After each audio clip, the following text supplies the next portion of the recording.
Hello, Professor and colleague. This is my second presentation per paper report. My name is Rehan Ullah.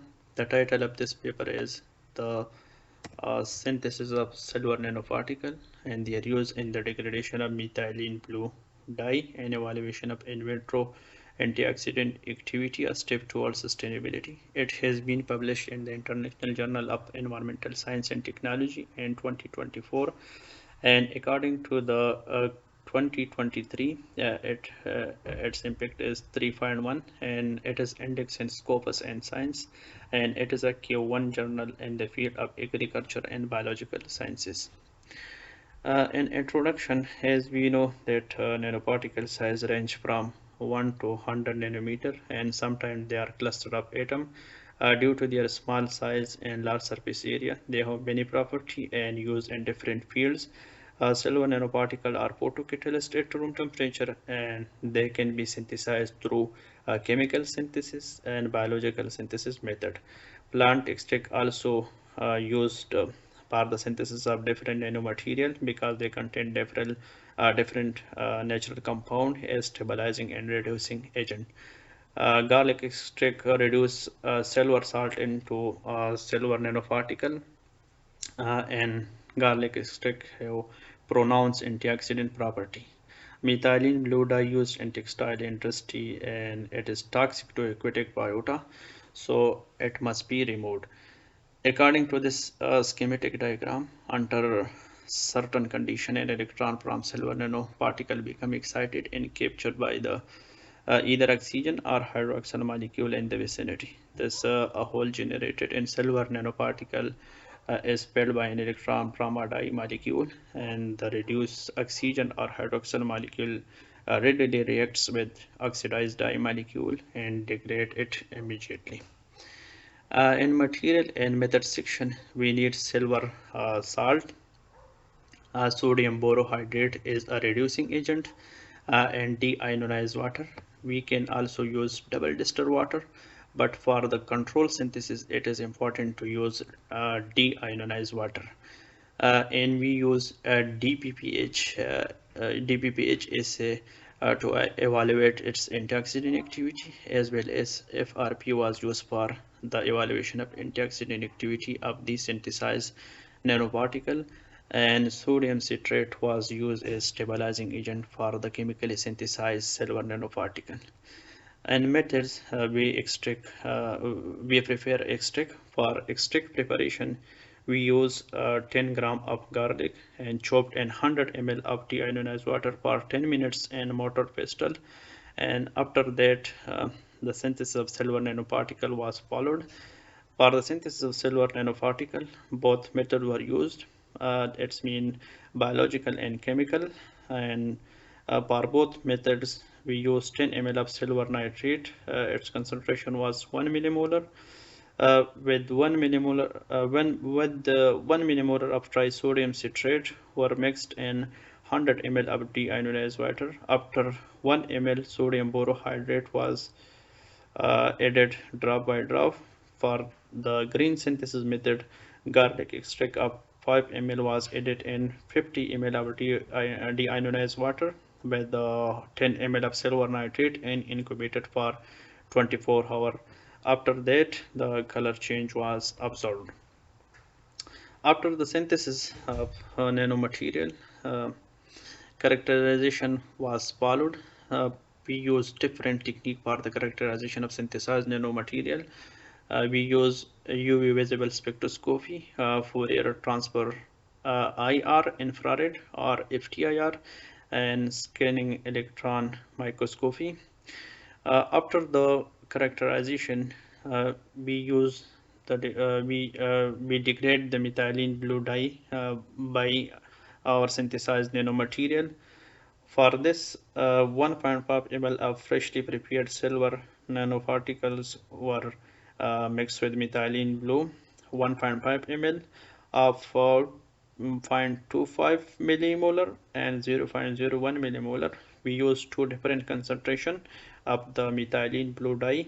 After thoroughly mixing the mixture, UV visible spectra were recorded for 100 to 120 minutes with 5 minutes interval without adding any other catalyst or chemical. After that, for the evaluation of antioxidant activity, we use DPPH assay and FRP assay. For DPPH assay, a sample extract of 0.2 ml mixed with methanol and 2 ml of DPPH. Its concentration was 0.5 millimolar. The absorbance was measured after 30 minutes at 517 nanometer wavelength. Percentage DPPH scavenging activity was determined. And for FRPSA, 1 ml of silver nanoparticle solution was mixed with 2.5 ml of phosphate buffer and 2.5 ml of 1% potassium ferrocyanate. The mixture was incubated for 20 minutes and then 2.5 ml of TCA was added after the incubation. Then followed by centrifugation for 10 minutes at 3000 revolution per minute. After centrifugation, 2.5 ml of the supernatant was collected and mixed with an equivalent amount of distilled water and then added half ml of ferrous chloride at 700 nanometer. Change in the absorbance was measured against blank. In our research and discussion method, as you can see, there are three different wavelength curve.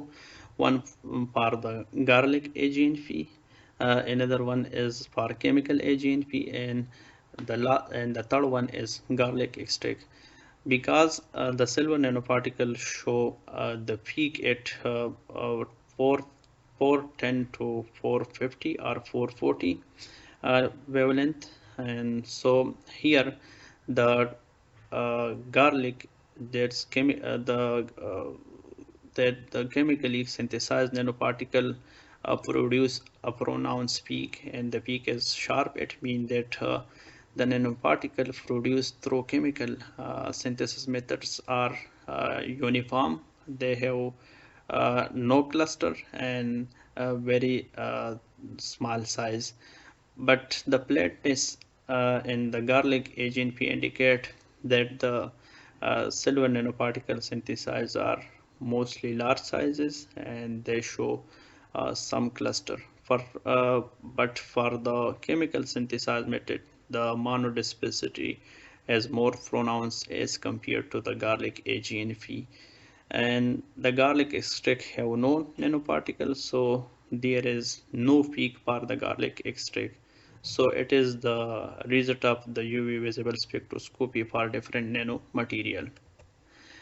After that, FTIR analysis were carried out for garlic extract and garlic AGNPs. As we know that FTIR analysis is used for the determination and evaluation of functional group present in the extract. So we use FTIR for the garlic extract and then use after the synthesis of silver nanoparticle. It means after the synthesis of silver nanoparticle, some bond have been changed, some bond have been diminished, and some bond have been extracted, while other have been contracted. As shown in figure, the A show the garlic extract FTIR and B show the garlic AGNP FTIR. And 927 and the garlic extract there is two at 927. This peak has been totally diminished for the AGNP.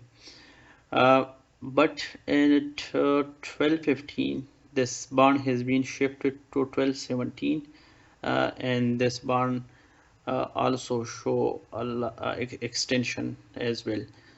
But for other bond, there have some bond generated and some have been extracted. So it is a method that we can determine that after the synthesis of silver nanoparticle, something has been happened to the bond before and after. So it is a confirmation that we have synthesized our nanoparticle successfully. After that, um, degradation of methylene blue dye, its concentration was 0.25 millimolar, and this was degraded by chemically synthesized nanoparticle, and and the change in absorbance was statistically significant, and this change was determined for from 0 to 100 minutes with the 5 minutes interval. After some period, the concentration of the dye was go down. It decreased with passage of time, as shown in the earlier slide that nanoparticle can degrade methylene blue dye. So with the passage of time, the concentration of the dye decreased, but it was statistically significant. So in the next step, we degrade the same dye, but its concentration was different. Its concentration was 0.01 millimolar, and chemically synthesized silver nanoparticle were used to degrade this dye. So the difference in absorbance, it mean from 0 to 100 or 110 minutes was statistically significant. That mean that or dye significantly reduce that or nanoparticle significantly reduce the concentration of the dye. So the absorbance of methylene blue was statistically decreased after 120 minutes of degradation, and this was for statistical difference repeated by ANOVA was applied, and the change in absorbance was statistically significant.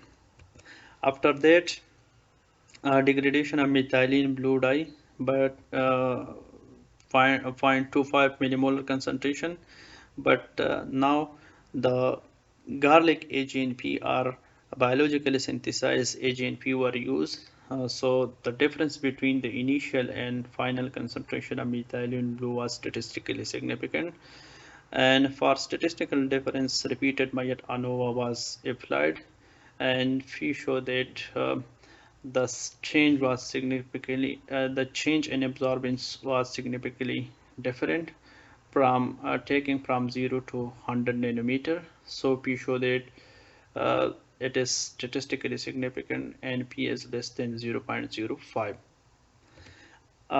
After that, the degradation of methylene blue, um, and now the concentration was diluted and it becomes 0.01 millimolar by garlic AGNP, and the difference between the initial and final concentration of methylene blue was statistically significant.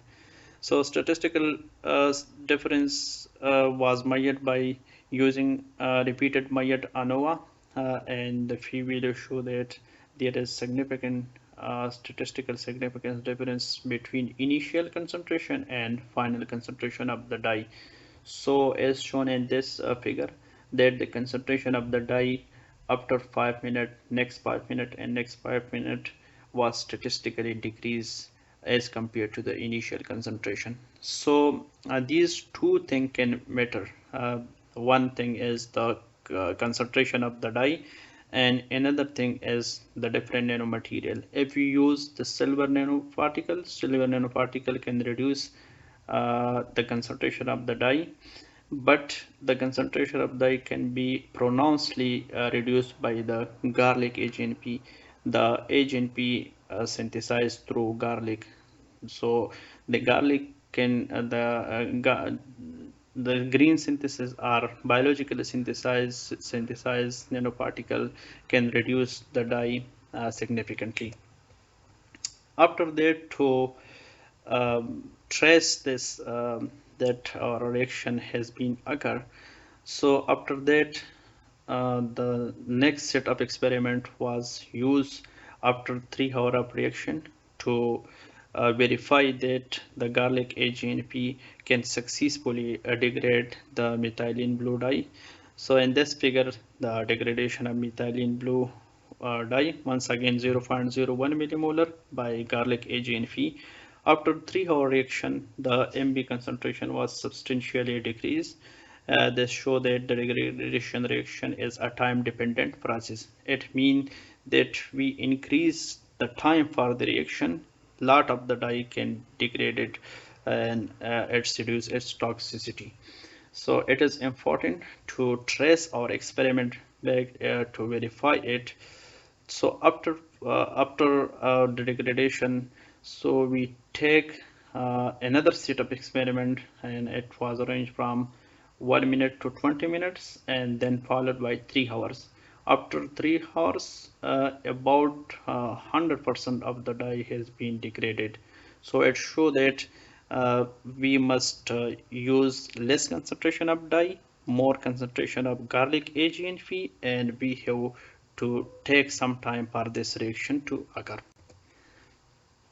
After that, we use a lot of nanomaterial, but nanomaterial have also posed some threats to biota. So it is important to use biologically synthesized nanomaterial as compared to chemically synthesized nanomaterial, because chemically synthesized nanomaterial are pro-oxidant. They can generate radical and biological entities. So it is important to shift the trend from chemically synthesized methods to biological methods or green method. So as we mentioned earlier, that this paper is a step towards sustainability. So it is important that we can produce ton of dyes, ton of nanoparticle. But how to check that it is safe for environment, or we can leave it for environment? So one measurement is to check its antioxidant activity. If it show antioxidant activity, it means that it's okay, and we can use these methods. So for all data, this figure shows that all data, we use mean and standard error mean, and we use the triplicate measurement, and DP-based scavenging activity of different sample was statistically significant. We use two factor. One is the concentration. One is the concentration of the dye, and another is one is the concentration of nanomaterial, and another is different type of nanomaterial. So concentration range from 25 to 100, and we have different type of nanomaterial, just like garlic nanomaterial, and chemical synthesized nanomaterial, as well as ascorbic acid. Ascorbic acid, a standard antioxidant, and as well as we also use garlic extract. As compared to the concentration of 25 microgram per ml, um, all other type of concentration show a significant change in their antioxidant activity, but the chemically synthesized nanomaterial show pro-oxidant as we increase their concentration from 25 to 75 and 100. It means they can generate reactive oxygen or nitrogen species in the living entities. So this was used to measure the antioxidant activity of synthesized nanomaterial, and two-way ANOVA with post-hoc Tucky test was performed for this analysis.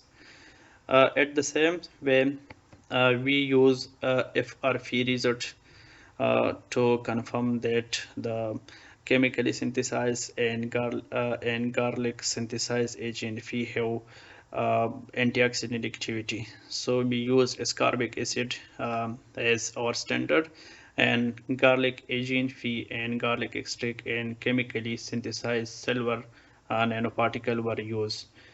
So the garlic AGNPs and garlic extract show a pronounced effect on the FRP assay. So for this analysis, the difference was statistically significant. In our conclusion section, we know that silver nanoparticle has the ability to degrade methylene blue dye. Uh, but at high doses, chemically synthesized silver nanoparticles are pro-oxidant. They can produce uh, a radical in the living entities. So what to do? We have to shift the trend from chemically synthesized methods to biological synthesis methods, and we must apply the biological synthesis methods to for the biological application, just like to degrade methylene blue and other and other toxic dye, etc. So the trend must be shift into biological synthesis method for sustainable development. Thank you so much.